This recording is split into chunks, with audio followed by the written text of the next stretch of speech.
Good morning, सुप्रभात, जय हिंद, वंदे मातरम। स्वागत है सबका सत्य के दूसरे ऑनलाइन लाइव क्लासेज में। हम लोग जो कल डेली टेस्ट पेपर देते हैं, 58वां टेस्ट पेपर कल दिया था, उस टेस्ट पेपर का आज हम सॉल्यूशन करेंगे बच्चों। तो 58 टेस्ट पेपर अब तक दे चुके हैं। पिछले टेस्ट पेपर भी आप लोगों ने नहीं दिए तो वो जरूर दें। सारे के वीडियोज जो है सॉल्यूशन के वो भी अपने यूट्यूब चैनल पे डाल रखे हैं भैया, ठीक है। चलिए अब हम लोग शुरुआत करते हैं इनकी। पहला सवाल, 16 plus 17 plus 18 plus dash dash dash 40 तक का मान पूछा है। तो बेटा हमारे पास जो सूत्र है वो है 1 से लेके n तक का। 1 plus 2 plus 3 plus dash dash dash plus n तक का जो योग का सूत्र है वो है बच्चों n इंटू n प्लस 1/2। वो 1 से लेके 40 जैसे n तक का है तो हम 1 से लेके 40 तक का मान लो योग निकाल सकते हैं, लेकिन हमें तो पूछा है 16 से 40, ठीक है ना। तो इसमें हम क्या करेंगे बच्चों, पहले 1 से 40 तक का योग निकाल लेंगे भैया। इसमें से 1 से 16 तक का योग क्या कर देंगे बच्चों, घटा देंगे। भाई 16 से हमें 40 तक पूछा है बच्चों, कहां तक पूछा है, 16 से 40 तक। ये सूत्र जो है वो 1 से जो जोड़ है वो बताता है। तो हम 1 से 40 तक की जोड़ निकाल लें, योग निकाल लें। उसमें 1 से 15 तक लो, 16 से पूछ रहा है तो 1 से 15 तक की जोड़ ले लें आप, वो घटा दें इसमें से, तो शेष 16 से 40 तक का योग ही रहेगा। तो n कितना है 40, 1 से 40 में 40 into n plus 1, 40 plus 1/2 minus 15 into 15 plus 1/2, 40 into 41/2 minus 15 into 16/2। 2 का भाग 40 में दिया 20, 820 माइनस 2 का भाग 8 में दिया 120, ठीक है। 2 का भाग दिया 40, 20 को गुणा किया 41 2 में 420, आजा 820। 2 का भाग 16 में दिया 8, 15 8 120, घटाया उत्तर कितना आ रहा है बच्चों, 700, ठीक है। आंसर कितना आ रहा है बच्चों, 700।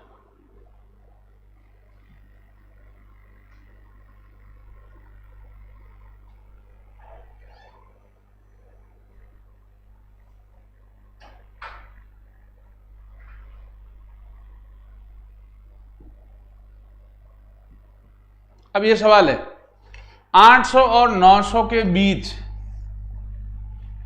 एक ऐसी संख्या क्या होगी जो 12, 16 और 18 से पूर्णतः भाज्य हो।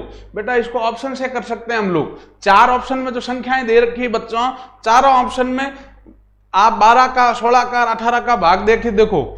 जिस ऑप्शन में 12, 16, 18 तीनों का भाग पूरा पूरा जाता हो, जिस ऑप्शन में तीनों का भाग पूरा पूरा जाता हो, जिसमें 12 का भाग भी जाता हो, 16 का भी जाता हो और 18 का भी जाता हो, ठीक है, उसमें उसी संख्या को हम ऑप्शन को करेक्ट मान लेंगे। यही तो पूछा सीधा सीधा कि 800 और 900 के बीच ऐसी संख्या जो 12, 16, 18 से पूर्णतः भाज्य हो।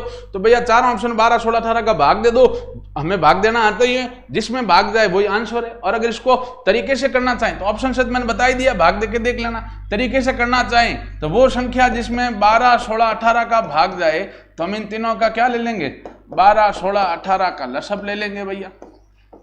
2 का भाग दिया 6, 16 में दिया 8, 18 में दिया 9, 2 का भाग दिया 3, 4, 9, 2 का भाग दिया 3, 2, 9, 2 का भाग दिया 3, 1, 9, 3 का भाग दिया 1, 1, 3, 3 का भाग दिया 1, 1, 1। लसब कितना आ जाएगा, 2 दूनी 4, 4 दूनी 8, 8 दूनी 16, 16 48, 48 इंटू 3, 48 इंटू 3 हो जाएगा आपके 144। तो अब हमें या तो आप सीधे ही 12, 16, 18 का भाग दे दो, या क्या करो बच्चों आप लोग, कह रहा 800 और 900 के बीच ऐसी संख्या जो 12, 16, 18 से पूर्णतः विभाज्य हो। तो भैया जो बड़ी संख्या है जैसे 800, 900 मतलब 900 में 144 का भाग दे देना है। हमने क्या किया, 12, 16, 18 का लसब लिया 144 का भाग हम किस में दे देंगे, 900 में, ठीक है। अब 144 का भाग 900 में दे दो, जो 800 और 900 के बीच कह रहा जो बड़ी संख्या है 900 उसमें भाग दे दो। इसमें इसका भाग दिया बच्चा 14, 75, 14, 6 बार देखते हैं। 6 चौक 24, चौका 8 लगी 2, 6 24 2, 26 चौका 8 लगी 2, 6 2 8, 6 बार जा रहा भैया 864, घटाया इसमें से फिर से शेष कितना रहा 36, शेष कितना रहा बच्चों 36। तो संख्या क्या होगी बच्चों, 36 शेष रह रहा है ना, तो 900 में से कितना घटाएंगे आप लोग 36, तो 874 आपका आंसर होगा। 874 क्या होगा बच्चों आपका आंसर, जिसमें 12 का भाग भी जाएगा, जिसमें 16 का भी जाएगा और जिसमें 18 का भी भाग पूरा पूरा जाएगा। ठीक है,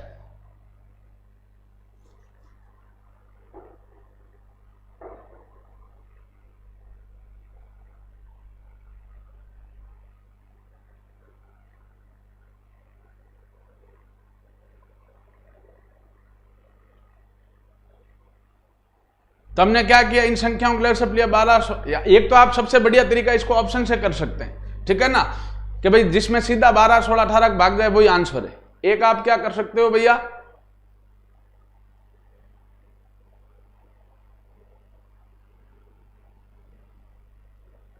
कि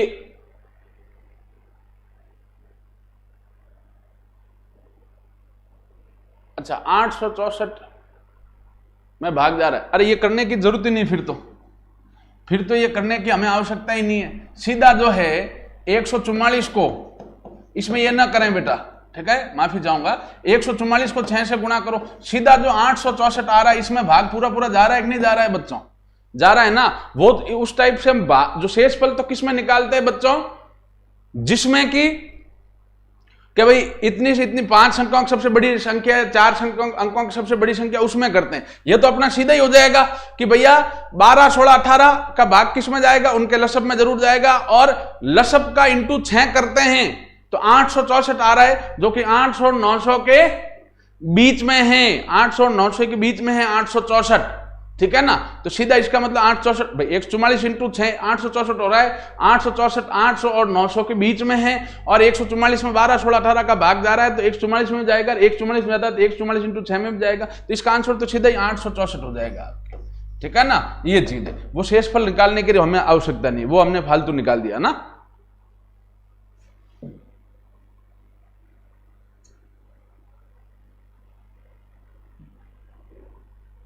चलिए आगे ध्यान दें, एक प्रश्न है तो उसमें शेषफल वगैरह निकालने की आवश्यकता नहीं, सीधा 144 उसको गुणा करते जाओ, 1 से 2 से 3 से 4 से 5 से, जो उसका नजदीकी आंसर है वही आपका 8 अपना 800 900 के बीच में कौन सा गुणा है, 144 इंटू 6 864, वही आंसर। कह रहा अब किसी धन का 1/6 भाग, 1/6 भाग जो है उसके 1/8 से 24 अधिक है तो धन ज्ञात कीजिए।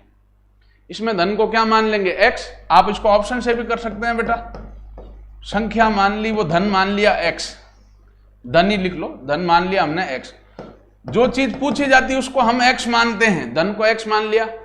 कह रहा धन का 1/6 भाग तो x/6 जो है वो उसके 1/8 भाग मतलब x/8 से 24 ज्यादा है तो +24, जो चीज पूछी उसको x माना, धन पूछ रहा है, धन को हमने x मान लिया।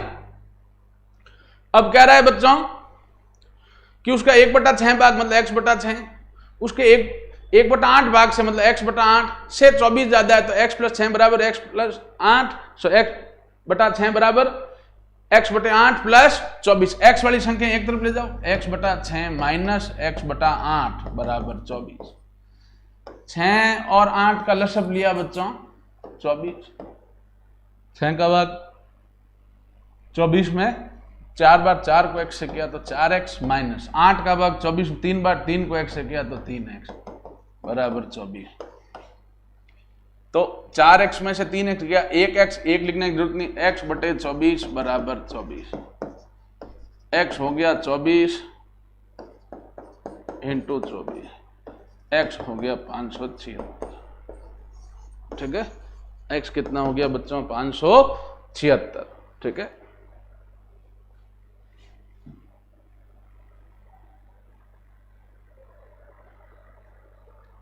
चलिए अब ध्यान दें आगे, इसको हम ऑप्शन से भी कर सकते हैं। भैया आपको 4 ऑप्शन दिए होंगे, एक ऑप्शन 576 होगा, 576 का छठा भाग मतलब भाग 6, वो जो है 576 का 8वां भाग मतलब भाग 8 से 24 ज्यादा है तो +24, ये बराबर आता है, तो इसका मतलब ये ऑप्शन 576 सही है। ठीक है ना। मान लो ऑप्शन में जिसमें 576 होगा उसको जो जैसा कह रहा प्रश्न में वैसे आप ऑप्शन से इस तरीके से कर सकते हैं। 6 का भाग दिया, 9 छंगोरी 54, पीछे रहा 3 36, 36 में 6 का भाग 6 बार, छिन्नो आएगा इस तरफ। अब इधर भाग दिया 8 45, 8 छंग 48, हाथों 56 वही 56, पीछे रहा 1 ये 2, 16, 16 में 8 का भाग 2 बार, 72 + 24, ये छिन्नो बराबर 72 और 24 छिन्नो हो रहा है कि नहीं हो रहा है बच्चों? छिन्नो बराबर छिन्नो हो रहा है ना, तो 576 आपका करेक्ट आंसर है। तो आप इस तरीके से ऑप्शन से भी कर सकते हैं बच्चों, और आपको इसको x मान के करना भी मैंने बता दिया। अब अगला प्रश्न है,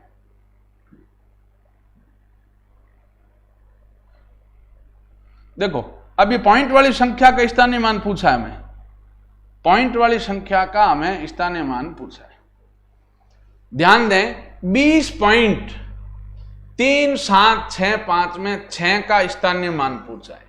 भाई हमें साधारण संख्या का तो स्थानीय मान पता है, अगर पॉइंटों में नहीं हो तो साधारण संख्या का पता है। इकाई अंक है तो वही अंक लेते हैं, दाई अंक है, जैसे इकाई अंक में 6 होता तो 6, दाई अंक में होता तो 60, सैकड़े तीसरे अंक पे होता तो 600, जितने अंक होते हैं वो हमें पता है। ठीक है, जैसे मैं पहले बताता हूं साधारण संख्या में, जैसे 13,748 है, इसमें 8 का स्थानीय मान 8, 4 का स्थानीय मान कितना होगा, 1 अंक है 4 के बाद में 1 0, जितने अंक होते हैं उसके बाद ही। 7 का स्थानीय मान कितना होगा भैया, 7 आगे 2 अंक है 2 0, 3 का स्थानीय मान 3 आगे 3 अंक है 3 0, अब 1 के आगे 4 अंक है तो 4 0, ये 1 का स्थानीय मान। तो ये हमें समझ में आ गया होगा मेरे ख्याल से। ठीक है ना। क्या करना है, जैसे ये संख्या है इसमें स्थानीय मान पूछा बिना पॉइंटों वाली, पॉइंटों से पहले मैं साधारण बता देता हूं। 8 का स्थानीय मान 8, 4 का स्थानीय मान 4 लिख दिया, आगे अंक कितना 1 तो 1 0, 7 का स्थानीय मान 7 लिख दिया, आगे 2 अंक है 2 0, 3 का स्थानीय मान 3 लिख दिया, आगे 3 अंक है 3 0, 1 का स्थानीय मान 1 लिख दिया, आगे 4 अंक है 4 0। ठीक है, अंक लिख के आगे जितने अंक है उतने लिख दो, उसका आगे 0। ये तो साधारण संख्या का। अब पूछा पॉइंट वाली संख्या का, इधर ये जो 6 दे रखा है इसका पूछा है, तो भैया 0 पॉइंट करके 6 और पॉइंट के बीच में कितने अंक है बच्चों, 2 अंक है तो 2 0। उस जिस अंक का स्थानीय मान पूछा है पॉइंट वाली संख्या में, पॉइंट की तरफ जो संख्या है पॉइंट के इस तरफ, उसका अगर स्थानीय मान पूछे तो वो अंक ले लें आप, और उस अंक और पॉइंट के बीच जितने अंक है बीच में, जैसे यहाँ 2 अंक है, पॉइंट और 6 के बीच में 2 अंक है, 3 और 7 2 अंक है, तो ये बीच में 2 0 लेने। यहाँ 3 अंक होते हैं तो 3 0, जैसे 6 का स्थानीय मान कितना है, 0.006, वो 3 का स्थानीय मान क्या आता, 0.3, 7 का स्थानीय मान इसमें कितना आता, 0.1 अंक है 3 तो 0.07, 6 का बता दिया, 5 का आता क्या आता, 3 0 आते हैं, 0.0005। समझ आ गई बात ये। तो अगर पॉइंट वाली संख्या का लेते हो तो पॉइंट और उस अंक के बीच में कितने अंक है उतने हमें 0 लेने हैं। ठीक है ना। तो आप ये दोनों स्थानीय मान अब आप लोग समझ चुके होंगे, इंपॉर्टेंट है दोनों बेटा। अगला प्रश्न,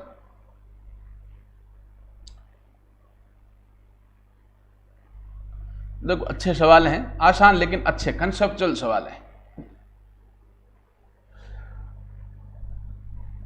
कह रहा है काजू 135 रुपए किलोग्राम में, 135 रुपए का 1 किलोग्राम मिलता है, तो 6 रुपए 75 पैसे में कितना काजू मिलेगा। ठीक है ना, 6 रुपए 75 पैसे में कितना काजू मिलेगा। ठीक है, चलिए अब हम इसको शुरुआत करते हैं भैया।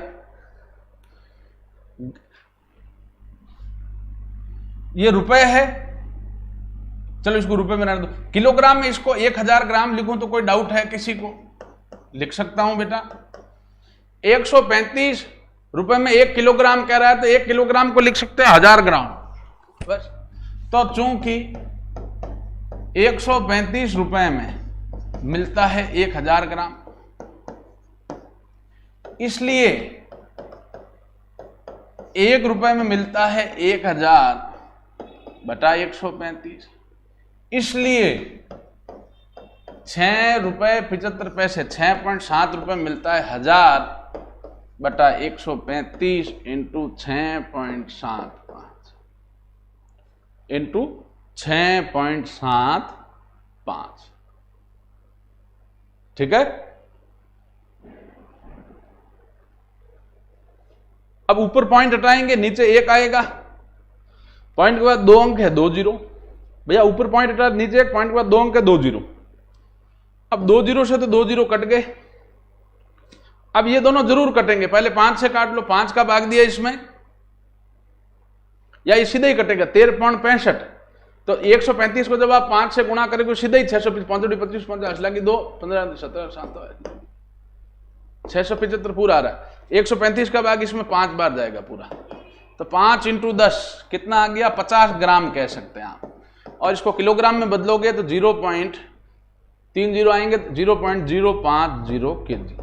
तो किलोग्राम बदलना कहे तो 1000 का भाग दे देना 50 ग्राम में, तो 3 जीरो इकाई अंक से 3 अंक बाद पॉइंट आ जाएगा। तो या तो 50 ग्राम आप आंसर कहेंगे, और या किलोग्राम में दिया हुआ है तो 0.050 किलोग्राम। ठीक है।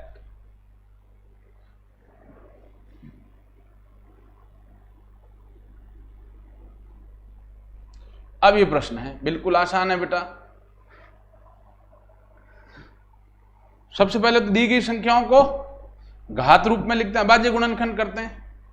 भैया 32 का अभाज्य गुणनखंड करेंगे तो 2 का भाग दिया 16, 2 का भाग दिया 8, 2 का भाग दिया 4, 2 का भाग दिया 2, 2 का भाग दिया 1। 625 का अभाज्य गुणनखंड, 5 का भाग दिया 125, 5 का भाग दिया 25, 5 का भाग दिया 5, 5 का भाग दिया 1। और 243 है इसका अभाज्य गुणनखंड, 2 का भाग तो जाएगा नहीं, इकाई अंक पे 3 है, 3 का भाग जाएगा। 3 की भाजकता के नियम के अंकों को जोड़ो, 2 4 6, 6 3 9, 9 में 3 का भाग जाता है, इसमें जाए 3 का भाग 24 में 8 बार, 3 में 1 बार, 3 का भाग ये 27, 3 का भाग 9, 3 का भाग 3, 3 का भाग 1। तो मैं क्या लिख सकता हूं यहां, 32 की जगह लिख सकता हूं 2 की घात 5 वर्गमूल की श्रेणी 5 है ये, प्लस 625 को 5 की घात 4 मूल की श्रेणी 4 है ये, माइनस 243 में 3 की घात 5 मूल की श्रेणी 5। ये मैं लिख सकता हूं बच्चों। ठीक है। मैंने अभी तक कुछ नहीं किया, जो दी गई संख्याएं हैं हमें 32, 625 और 243, इन सब का हमने अभाज्य गुणनखंड किया। ठीक है। अब 2 5 बार आए, 2 की घात 5 लिख दिया, 5 4 बार आए तो 5 की घात 4 लिख दिया, 3 5 बार आए तो 3 की घात 5 लिख दिया। अब मैंने एक नियम बताया था बच्चों, अगर आप लोगों को याद हो घातांक में, कि अगर a का अंडरूट है उसकी श्रेणी n है, या a के ऊपर अंडरूट का चिन्ह लग के यहाँ श्रेणी n लिखा है, तो हम लिख सकते हैं उसको a की घात 1/n। ये नियम आपको पता होना चाहिए, नहीं पता है तो अभी इससे समझ लें। ये नियम हम लगाने वाले हैं। a के ऊपर अंडरूट का चिन्ह है, उसके ऊपर घात मतलब श्रेणी n लगी है, तो हम लिखते हैं a की घात 1/n। यहां 5 है तो 2 की घात 5 की घात कितना लिख देंगे, 1/5, प्लस 5 की घात 4 की घात कितना लिख देंगे, 1/4, माइनस 3 की घात 5 की घात, यहाँ श्रेणी 5 है तो 1/5। यहाँ कुछ नहीं, 5 लिखा था श्रेणी, जो श्रेणी लिखी होती है उसको 1/n के रूप में लिख दें, तो अंडरूट हटा के 1/n के रूप में घात में लिख सकते हैं। ये नियम देखें आप, 1 का अंडरूट है, उसकी श्रेणी n है, तो वो अंडरूट हटा के और a की घात 1/n लिख सकते हैं। यहाँ श्रेणी 5 है तो श्रेणी हटाया 1/5, यहाँ श्रेणी 4 है हटा के 1/4 घात, यहाँ श्रेणी 5 है हटा के घात 1/5। घात के ऊपर घात है, घातें गुणा हो जाएगी भैया, कोष्टक लग के घात के ऊपर घात है, घातें गुणा, 2 की घात 5 इंटू 1/5 प्लस 5 की घात 4 इंटू 1/4 माइनस 3 की घात 5 इंटू 1/5। 5 से 5 कट गया, 4 से 4 कट गया, 5 से 5 कट गया, 2 की घात 1 प्लस 5 की घात 1 माइनस 3 की घात 1, 2 की घात 1 मतलब 2 प्लस 5 की घात 1 मतलब 5 माइनस 3, 7 माइनस 3 उत्तर आपका कितना आ जाएगा बच्चों? 4। आसान लेकिन अच्छा सवाल है, बढ़िया सवाल है। घातांक के इसमें 3-4 नियम लगे, अभाज्य गुणनखंड भी करना पड़ा और कई चीजें सीखी हमने 32 का अभाज्य गुणनखंड कर दिया, 2 कितनी बार है? 5 बार लिख दिया, 2 की घात 5। 625 का अभाज्य गुणनखंड किया, लिख दिया 5 की घात 4। 243 का अभाज्य गुणनखंड कर दिया, लिख दिया 3 की घात 5। अब इन सब के ऊपर अंडरूट है चिन्ह और उसके ऊपर घात जो श्रेणी है वो n लगी, अंडरूट लगा हुआ है, श्रेणी n है, तो हम इस अंडरूट को हटा के और इस अंदर वाली संख्या के ऊपर घात जो भी श्रेणी उसको 1 बटा करके घात रूप में इस तरीके से लिख सकते हैं। ये नियम है घातांक का। तो यहाँ 5 है तो ये अंडरूट हटा के घात 1 बटा 5 लगा ली। ये 4 है, श्रेणी हटा के घात 1 बटा 4। ये श्रेणी 5 है तो हटा के 1 बटा 5। घात कोष्टक लग के अगर घात के ऊपर घातें गुणा 5 इंटू 1 बटा 5, 4 इंटू 1 बटा 4, 5 इंटू 1 बटा 5, 2 की घात 1 प्लस 5 की घात 1 माइनस 3 की घात 1, 2 प्लस 5 माइनस 3, 2 और 5 7 माइनस 3 4।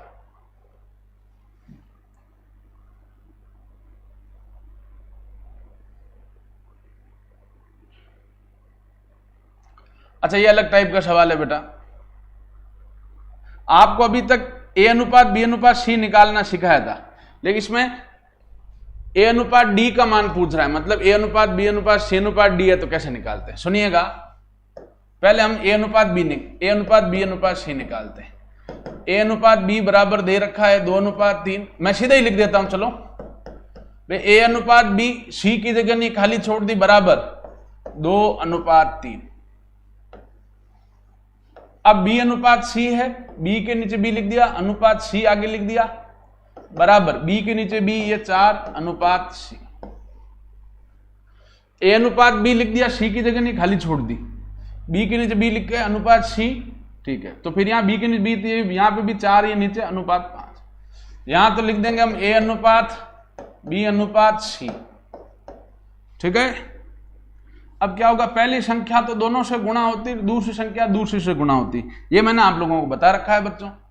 4 दूनी 8 अनुपात 4 3 12 अनुपात 5 3 15। ये ट्रिक याद रखें। तो हमारे पास ए अनुपात बी अनुपात सी आ गया भैया 8:12 अनुपात 15। यहां से हमें ए सी भी पूछता है, तो ए सी क्या होता है? 8:15। ए बी सी है, ए सी पूछे, बी सी पूछे, कुछ भी, सी ए पूछे, जो भी ए सी पूछता तो 8:15। हमें पूछा है ए डी पूछा है बच्चों, ए डी। तो हम इससे आगे हल करते हैं। ए अनुपात बी अनुपात सी दिया हुआ, डी नहीं दिया, डी की जगह खाली छोड़ के 8:12 अनुपात 15।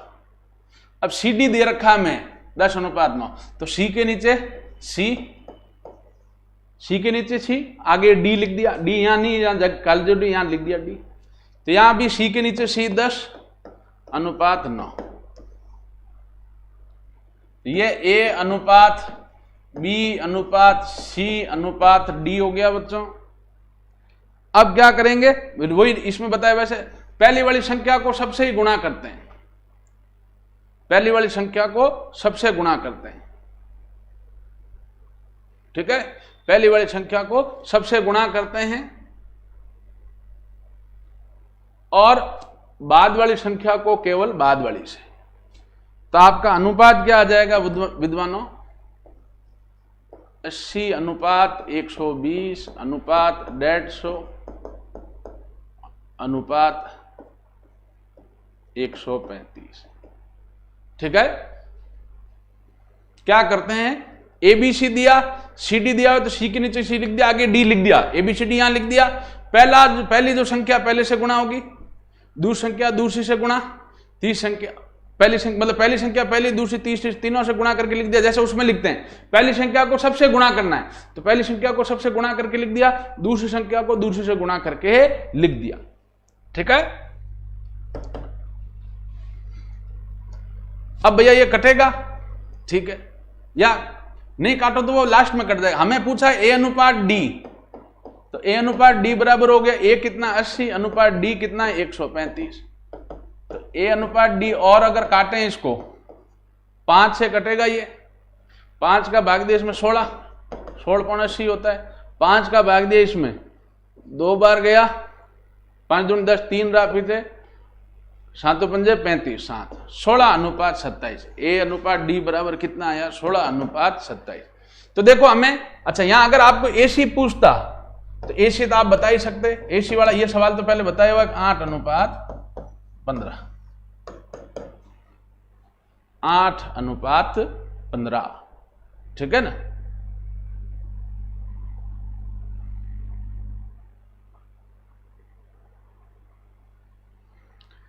हमें दिया हुआ A B B C, A B B C दिया है, तो भैया हम लोग क्या ज्ञात कर लेंगे? एबीसी इस तरीके से ज्ञात कर सकते हैं, ठीक है।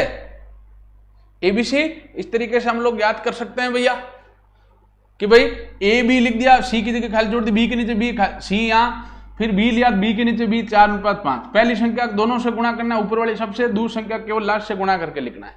ये अपने एबीसी आ गया। अब सी डी और आगे दिया, ये इस टाइप का सवाल मैं पहली बार समझा रहा हूं। तो सी के नीचे सी, आगे डी। अब पहली वाली संख्या अनुपात को सबसे गुणा करके लिख दिया, दूसरी वाली केवल लास्ट वाली से गुणा करके लिख दिया। अब ए बी सी डी अपने पास चारों है। अब चाहे ए बी पूछे, बी सी पूछे, सी ए पूछे, ए डी पूछे, डी ए पूछे, आपके अनुपात दिए। हमें ए डी पूछा है, ए 80, डी 135, काटा 16:27।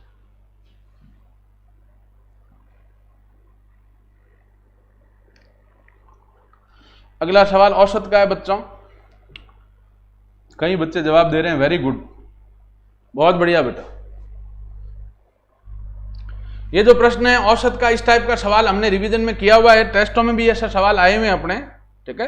अच्छा सवाल लेकिन है इंपॉर्टेंट, इसको करते हैं बेटा।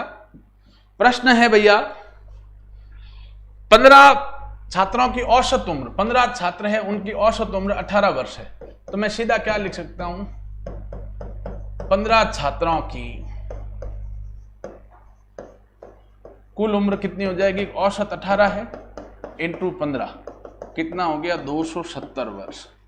ये हो गया समीकरण 1। 15 छात्रों कुल उम्र कितनी हो जाएगी? औसत 18, 18 इंटू 15 270। एक नए छात्र की आयु भी जोड़ दी जाए तो औसत में 1 वर्ष की कमी हो जाती है, ठीक है ना। तो नए छात्र आने पर, मैं पहले एक लाइन लिख देता हूं, नए छात्र के आने पर औसत में 1 वर्ष की कमी होती। औसत में क्या होती बच्चों? 1 वर्ष की कमी। ये हमें कह रहा है औसत में 1 वर्ष की कमी होती नए छात्र के आने से। तब छात्र कितने हो जाएंगे? 15 पहले तो एक नया आ गया, तो कितने छात्रों के? 16। तो 16 छात्रों की कुल उम्र क्या हो जाएगी बच्चों? औसत कितना हो जाएगा? अब 17 होगा। अरे पहले औसत 18 था, पुराना औसत 18 था, अब एक कम होगा 17 इंटू छात्रों की संख्या अब 16 है, 16 इंटू 17 करेंगे हम लोग। 16 को 17 से गुणा किया तो ये हो गया अपने 272। ये समीकरण 2। तो नए छात्र की उम्र क्या हो गई? जो 16वां छात्र नया, उसकी उम्र क्या होगी? 16 छात्रों की जो उम्र है समीकरण 2, उसमें से 15 छात्रों की उम्र घटाएंगे समीकरण 1, तो 272 माइनस 270, उत्तर आ जाएगा आपके 2 वर्ष। आंसर कितना आ जाएगा बच्चों? 2 वर्ष, ठीक है। चलिए अब हम आगे चलते हैं बच्चों। अब प्रश्न है भाई आसान लेकिन लॉजिकल, अच्छा इसमें कंफ्यूजन होता है ना भैया। प्रतिशत में बदलने के लिए सदैव किससे गुणा करते हैं? 100 से। चाहे वो साधारण संख्या हो, चाहे वो भिन्न संख्या हो, चाहे वह दशमलव संख्या हो। अगर प्रतिशत में बदलना है तो हम 100 से गुणा करेंगे। तो 0.002 है, इसको प्रतिशत बदलना है, किससे गुणा करेंगे भैया? 100 से। अच्छा 100 से गुणा किया तो कितने जीरो भैया? 2। गुणा में पॉइंट इधर जाता है, याद रखना। गुणा करेंगे अगर 10, 100, 1000 से पॉइंट इधर जाता है और भाग में पॉइंट बच्चों आपके उस तरफ जाता है। 100 से गुणा किया 2 जीरो, पॉइंट 2 अंक इधर आएगा, तो पॉइंट यहां से 2 अंक मतलब ये यहां आएगा। तो आंसर क्या हो जाएगा आपके? 0.2। अब चूंकि प्रतिशत बदला है तो हम लोग इसको प्रतिशत में लिख देंगे। 0.2%। प्रतिशत बदलना है तो सदैव किससे गुणा करना है? 100 से। और प्रतिशत में दिया होता तो प्रतिशत का चिन्ह हटा के बटे में 100 लेते, तो भाग में पॉइंट उधर जाता। अब ये सवाल है, इस टाइप का सवाल हमने करा हुआ है लाभ हानि में। क्रय मूल्य और विक्रय मूल्य का अनुपात हमें दिया है। मैंने क्या बताया था इस टाइप के सवालों में? जो अनुपात दे रखा है वही मान लो। क्रय मूल्य अनुपात विक्रय मूल्य 4:5 है, क्रय मूल्य 4 मान लो और विक्रय मूल्य 5 रुपए मान लो। जो अनुपात दिया है वही मान लो। क्रय मूल्य 4 रुपया, विक्रय मूल्य 5 रुपया। वेरी गुड, कई बच्चों ने आंसर दिया है, बहुत बढ़िया बात है भैया। तो यहां जब क्रय मूल्य खरीदा 4 में, विक्रय मूल्य बेचा 5 में, तो क्या होगा बच्चों? लाभ। लाभ बराबर क्या होता है? विक्रय मूल्य माइनस क्रय मूल्य। तो 5 - 4, लाभ कितने रुपए होगा? 1 रुपए।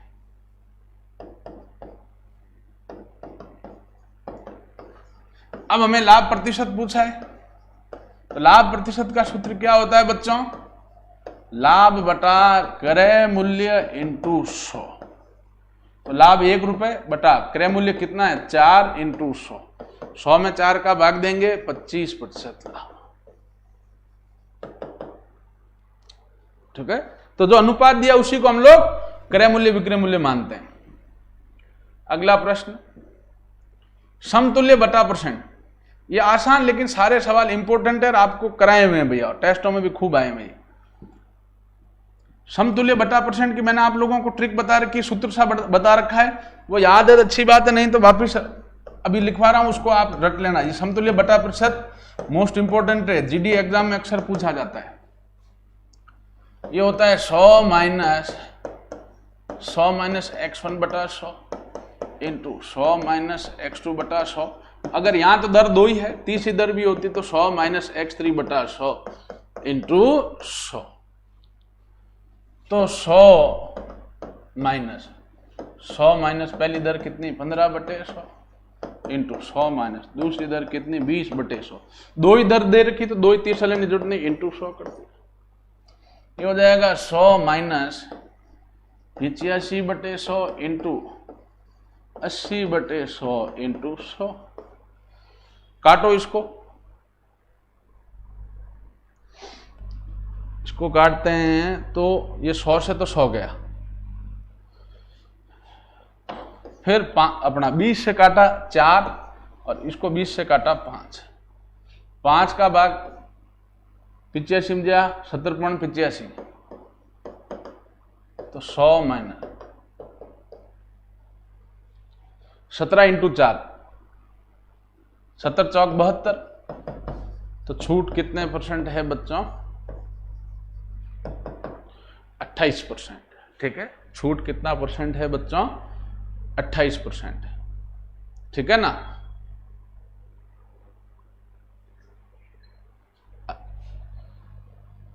सत्तर चौक 68, सॉरी 68 है, तो 68 है तो कितने परसेंट हो जाएगा बच्चों? 100 में से 68 घटाओ, पीछे कितना रहेगा? 32%। 70 चौक 68 होगा, है ना?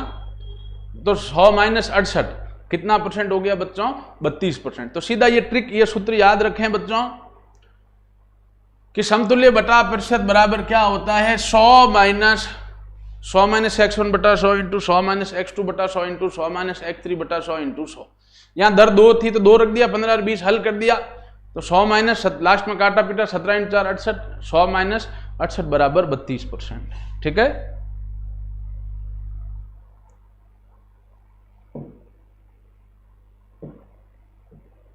अगला प्रश्न भैया।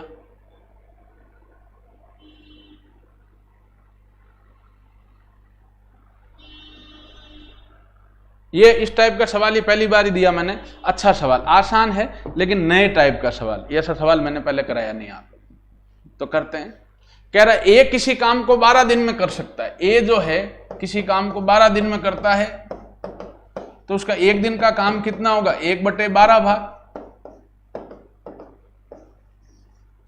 ए किसी काम को बच्चों 12 दिन में करता है, तो एक दिन का काम कितना हुआ उसका? 1/12 भाग। परंतु बी जो है, परंतु बी ए से 60% तेजी से काम करता है, तो बी का एक दिन का कार्य क्या होगा बच्चों कि ए जो कर रहा है 1/12 वो तो है ही है, लेकिन वो ए से 60% ज्यादा कर रहा है, तो 1/12 इंटू 60/100 कर लेंगे भैया, ये जोड़ेंगे। व्यवहारिक सी बात है, ए 12 दिन में करता है तो एक दिन का कार्य 1/12 भाग है, तो बी का एक दिन का कार्य कितना होगा कि भैया ए का जो कार्य 1/12 वो तो करेगा ही करेगा, लेकिन उससे 60% ज्यादा काम करता है, तेज काम करता है, तो प्लस क्या करेंगे 1/12 जो है ए का काम, उसका 60% निकाल के जोड़ेंगे भी ना भाई, ए जितना काम करते है ए से 60% ज्यादा करता है, तो ए का काम 1/12 प्लस 1/12 का 60%, तो ये 1/12 प्लस 12 भाग 60 में दिया 12×60 5/100, 5 से काटा 1, 5 से काटा 5 का भाग दिया 2, हाँ 20, 1/20। अब इसको आप लोग जोड़ दें, लसब कितना आया बच्चों 60, 12 का भाग 60 में दिया 5 बार, 5 को 1 से किया 5 प्लस 20 का भाग 60 में 3 बार 3, 8/60 काटा 2 से 4/30, फिर काटा 2/15, ये एक दिन का कार्य आया, तो कुल समय कितना लेगा वो ये 15/2 7.5 दिन, ये आपका आंसर है। ठीक है, तो आसान लेकिन अच्छा सवाल, तो मैं फिर समझाता हूं। कह रहा ए किसी काम को 12 दिन में करता है, ठीक है भैया, परंतु बी ए से 60% तेज काम करता है, लेकिन जो बी है वो ए से 60% तेज काम करता है, तो बी का एक दिन का कार्य कितना होगा बच्चों कि एक दिन का कार्य 1/12 था ही है, प्लस एक दिन का कार्य जो 1/12 उसका 60% इसमें जोड़ देंगे, तो 1/12 इंटू 60/100 या 1/20, दोनों को जोड़ा तो आया 2/15, ये एक दिन का कार्य आया बी का, कुल समय इसका उल्टा 15/2 7.5 दिन। ठीक है, तो ये नए टाइप का सवाल था, इसको जरूर, अगर आपसे नहीं हुआ है कोई बात नहीं, इसको आप जरूर समझ लेना।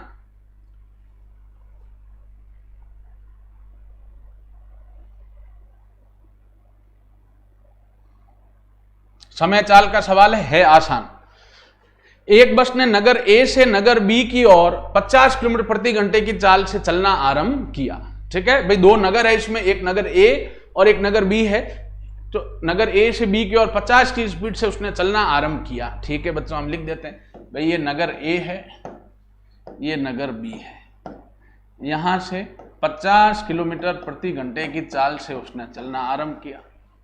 6 घंटे चलने के बाद उसने, तो 6 घंटे में तय दूरी कितनी होगी, 6 घंटे में तय दूरी कितनी होगी बच्चों, स्पीड है 50 की, समय 6 घंटा, 6×5 30, तो ये 6 घंटे में कितने किलोमीटर चलेगी बस बच्चों, 300 किलोमीटर। ठीक है, एक बस ने नगर ए से नगर बी की ओर 50 किलोमीटर प्रति घंटे की चाल से चलना आरंभ किया। 6 घंटे चलने के बाद 6 घंटे में दूरी तय करी 300 किलोमीटर। उसने कुल दूरी का 1/3 तय करा, उसने कुल दूरी का 1/3 तय करा, तो माना कुल दूरी अगर x है, अगर कुल दूरी जो है वो x है, अगर, तो x कुल दूरी का 1/3 मतलब x/3 बराबर कितना होगा बच्चों, 300, यही कह रहे हैं। हमें पूछा क्या है, ए व बी के बीच की दूरी, तो माना जो उनके बीच की कुल दूरी वो x किलोमीटर है, तो कह रहा है 6 घंटे में जो दूरी तय की, तो 6 घंटे में दूरी तय कितनी करी, 50 × 60 300 किलोमीटर। ये जो है कुल दूरी का 1/3, कुल दूरी x माना उसका 1/3 मतलब x/3 बराबर ये दूरी कितनी लिख दी 300, तो x यहां से कितना आ जाएगा 300 × 3 900 किलोमीटर। ठीक है, ये आपका आंसर है भाई।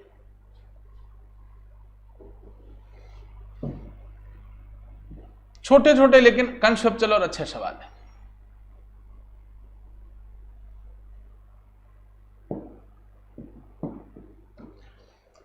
अब इसको हम 100 मान के कर सकते। कोई धन साधारण ब्याज की दर से 50 वर्ष में दुगुना हो जाता है, तो ब्याज की दर क्या, इसको सूत्र ट्रिक भी बता दूंगा, 100 मान के भी करते हैं। दुगुना तिगने वाले में बताया हुआ है मैंने, मूलधन 100 माना, दुगुना कह रहा है, तो मिश्र धन कितना हो गया 200।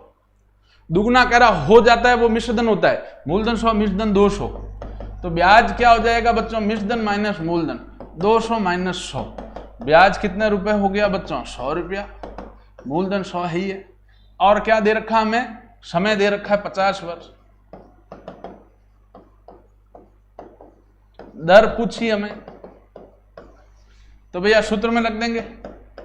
साधारण ब्याज बराबर क्या होता है भैया, मूलधन इंटू दर इंटू समय बटा 100। साधारण ब्याज 100 बराबर मूलधन 100 इंटू दर हमें नहीं पता x इंटू समय 50 बटे 100।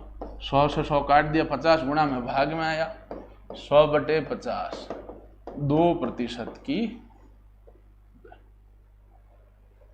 ठीक है, 2% की दर।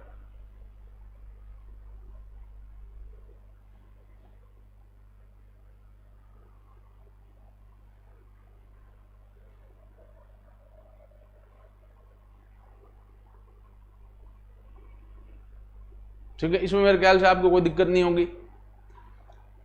भाई दुगना पूछा है, मूलधन 100 माना, मिश्रधन 200, ब्याज हो गया 100, समय दे रखा है 50 और दर पूछी तो साधारण ब्याज के सूत्र में रख दिया। ठीक है ना, ये चीज।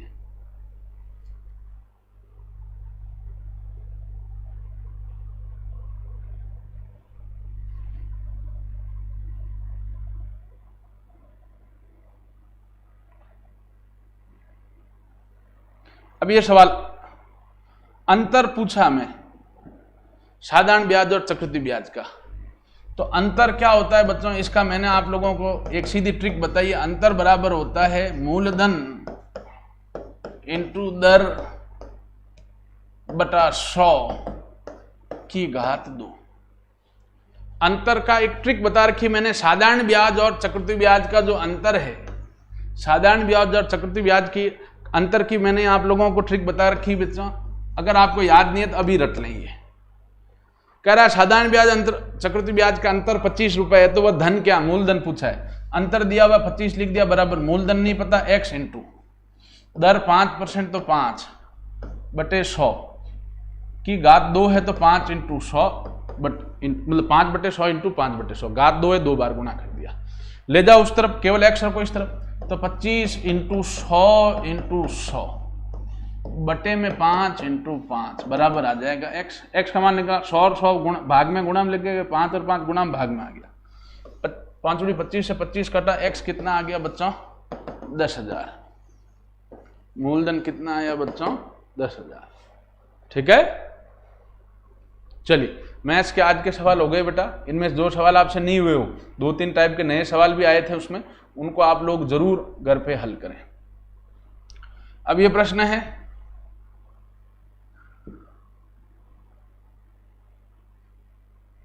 इसमें आप देखें ये अलग टाइप से किया। बिल्कुल क्या किया, सी कितने नंबर आता है 3 नंबर 3 लिख दिया। ओ कितने नंबर आता है 15 तो 15। सी कितने नंबर आता है 3 तो इसने 3 लिख दिया। ओ 15, आई मतलब 9, एल मतलब 12, इसको सीधा ही लिख दिया 3 1 5 9 12। जैसे जैसे पी मतलब क्या होता है 16, ओ मतलब 15, एल मतलब 12, आई मतलब 9, सी मतलब 3, ई मतलब 5। तो इसके इसने सीधा ही लिख दिया 16 15 12 9 3 5। तो पी मतलब कितना होता है 16, आर मतलब 18, आई मतलब 9, सी मतलब 3, ई मतलब 5। ये आपका आंसर हो जाएगा। ठीक है, तो अंग्रेजी वर्णमाला में जो उसका क्रम है वो सीधा ही लिख दिया, उसको सीधे लिखते गए। अगला सवाल रक्त संबंध का है।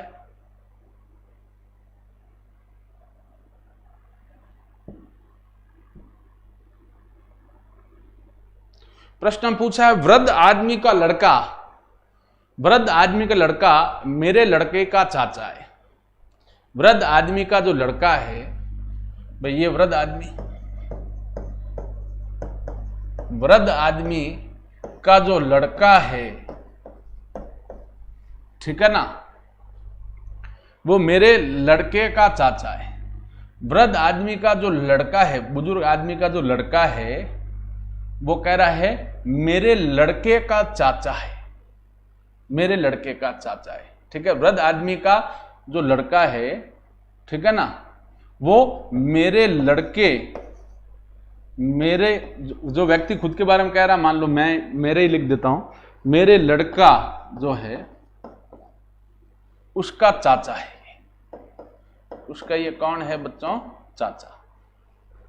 ये जो व्यक्ति है यहां पे, ये वृद्ध आदमी का जो लड़का है, वृद्ध आदमी का लड़का, कोई मान लो मैं ही बात कर रहा हूं, मेरे लड़के का चाचा है। लड़के का चाचा मतलब ये दोनों आपस में क्या हुए भैया? भाई हुए। भाई आप व्यवहारिक सोचें, कोई मान लो मैं ही बात कर रहा हूं, कोई मेरे लड़के का जो चाचा है, लड़के का चाचा मतलब वो मेरा भाई हुआ, ठीक है ना, और वो वृद्ध आदमी का लड़का है, मतलब ये दोनों भाई हुए, मतलब इसका पिता कौन हुआ? वृद्ध आदमी। तो वृद्ध आदमी मेरे क्या लगता है? तो वृद्ध आदमी मेरे क्या लगता है? पिता। आंसर क्या हो जाएगा बच्चों? पिता। ठीक है।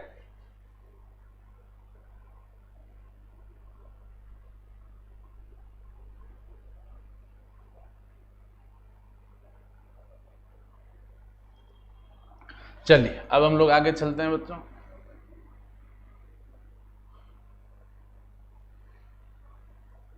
अब ये घड़ी का प्रश्न है आसान सा। कह रहा है एक घड़ी में 4:30 बजे, ठीक है ना, 4:30 बजे तकरीबन क्या होगा बच्चों? देखो 12, 6, 3, 9, 4:30 बजे मिनट की सुई तो यहां होगी, घंटे की सुई तकरीबन यहां होगी, तकरीबन, ठीक है। मिनट की सुई पूर्व दिशा को दिशा दर्शाती, ये पूर्व है, तो बेटा आप दिशा, एक दिशा मिल गई, बाकी सभी निकाल सकते हैं। ये पूर्व है, तो पूर्व के सामने कौन सी दिशा होगी? पश्चिम। अब भारत का नक्शा सोचना है हमेशा, नहीं तो आप उत्तर दक्षिण में मात खा जाओगे। एक दिशा मिल गई, उसके सामने दूसरी ले लो। पूर्व, तो पूर्व के सामने पश्चिम होगी। अब पश्चिम मतलब राजस्थान यहाँ है, पूर्व मतलब असम है यहाँ, तो कश्मीर कहाँ होगा? यहाँ। तो ये दिशा कौन सी होगी? उत्तर। तो ये दिशा कौन सी होगी बच्चों? दक्षिण। हमें पूछ रहा है सुई किस दिशा में, तो सुई न तो उत्तर में है न पूर्व में है, सुई हो गई उत्तर पूर्व, घंटे की सुई, ठीक है।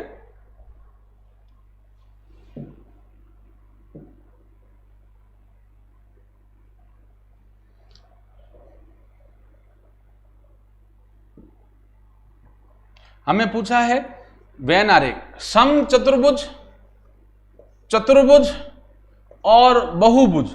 भैया ये तीनों एक दूसरे के अंदर ही होंगे, तीनों एक दूसरे के प्रकार। बहुभुज मतलब भाई सबसे बड़ा कौन हुआ? बहुभुज, जिसमें एक से ज्यादा भुजा हो। बहुभुज का एक प्रकार है चतुर्भुज। बहुभुज मतलब जिसमें एक से ज्यादा भुजा हुआ बहुभुज है। चतुर्भुज मतलब जिसमें 4 भुजाएं हैं। अब चतुर्भुज का भी प्रकार कौन सा है? सम चतुर्भुज। तो तीनों एक दूसरे के अंतर है ना। बहुभुज का प्रकार हो गया चतुर्भुज, चतुर्भुज का प्रकार हो गया सम चतुर्भुज। तो ऑप्शन ए करेक्ट।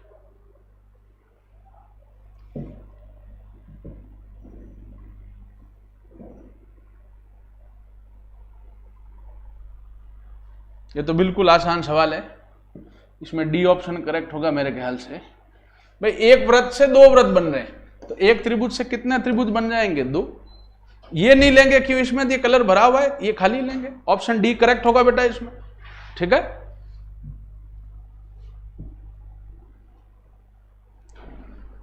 चलिए आज की क्लास में यहीं तक, धन्यवाद।